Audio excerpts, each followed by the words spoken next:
In this section, we'll look at the politics of anti-communism that flared after the end of World War II and the beginning of the Cold War.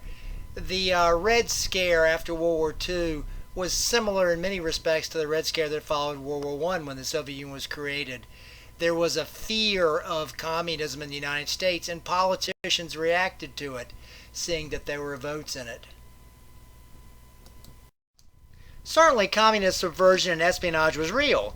In 1945, the FBI discovered top-secret documents in the office of AmeriAsia, a communist magazine established for the purpose of influencing U.S. policy in the Far East. In the end, the magazine's editor, Philip Jaffe, received a light sentence. The following year, in 1946, a Royal Canadian Commission uncovered evidence of spying and subversion in the Canadian Communist Party. More significantly, even a bit later, in 1950, Klaus Fuchs, a British physicist who had worked on the nuclear bomb in the Manhattan Project, admitted to passing nuclear secrets to the Soviet Union, fearful that a national monopoly on the bomb would increase the likelihood of war. Nevertheless, while there was cause for concern, the Red Scare after World War II was also driven by politicians who recognized the fear of communism could be a potent political weapon. This was, of course, the same political dynamism that had played out in the Red Scare after World War I with Attorney General A. Mitchell Palmer and his infamous Palmer raids. After World War II, Republicans were quick to label Democrats and Truman as being weak on communism. This was a bit ironic given that the liberal Democrats at the time were accusing Truman of being too hard on the Soviet Union and promoting a war. But the Republicans realized that they had the political advantage. Democrats wanted a bigger government, and the Soviets had an all-powerful government. It was easy to attack the Democrats on the issue. The trouble was for Truman was that communist subversion remained in the news, which perpetuated the fear. In 1950, a grand jury indicted a couple, Julius and Ethel Rosenberg, of espionage, spying for the Soviet Union, including nuclear secrets. While the evidence against Ethel Rosenberg was questionable, both were executed in 1953 by the electric chair, the only civilians ever executed for treason in peacetime. Many Democrats reacted to this by trying to be even tougher against communism, sort of inoculate themselves politically. In March 1947, Truman issued an executive order creating the Federal Employee Loyalty Program to investigate government workers, all of whom had to take loyalty oaths. Executive Order 9835 authorized the FBI and the Attorney General to investigate several million government employees and draw up a list of subversive organizations. If any of the government employees were in these listed organizations, they could be fired or prosecuted. It would be prima facie evidence of disloyalty. The order was issued just 9 days after the inflammatory rhetoric of the Truman Doctrine, which had been mentioned in the Cold War lecture. In some ways, the probe moved with regard for justice and civil rights. By early 1951, when the task was completed, over 3 million federal employees had been cleared. But still, the probe fanned the political flames of anti-communism and undoubtedly ended the careers of a number of workers unfairly.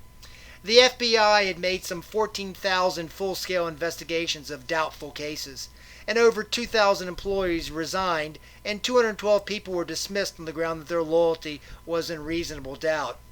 Rhetoric continued within the Truman administration. Attorney General J. Howard McGrath declared, "Communists are everywhere: factories, offices, butcher stores, on street corners, in private businesses, and each carries within them the death of our society." This type of inflammatory rhetoric was obviously carried political ramifications. Of course, Truman's loyalty program didn't satisfy Republicans, who then brought the issue before the House Un-American Activities Committee, known by its acronym HUAC. It had first been created in 1938 to investigate Nazi and Soviet propaganda, but after the developments of the early Cold War, Republicans, including Richard Nixon, a young GOP representative from Los Angeles elected in 1946, decided to use HUAC to investigate communist subversion. When asked to define what was meant by un-American, one committee member, Chairman Martin Dees, declared that anyone who disagrees with the views of this committee was un-American. The committee worked closely with FBI Director J. Edgar Hoover and included such members as John Rankin, who once declared that World War II was started by the Jews. The committee used dubious tactics. Committee rules stated that once you started answering questions, you had to continue or face contempt of Congress charges. HUAC, therefore, didn't start out asking them, their witnesses, about whether they were sympathetic to communism, but only what their private associations were. It was a catch-22. Answer, and you either faced a contempt charge or later faced a number of unfair probing questions, or you've pled the Fifth Amendment, either way. Either way, the committee and the press made it seem as though you were hiding something and were therefore guilty. Truman, in spite of his own complicity in creating the atmosphere which created HUAC, described its investigations as, quote, a red herring designed to sidetrack his domestic program. HUAC first received significant publicity with its investigations of the movie industry. HUAC became interested when they thought they sensed a left-leaning drift in new movies.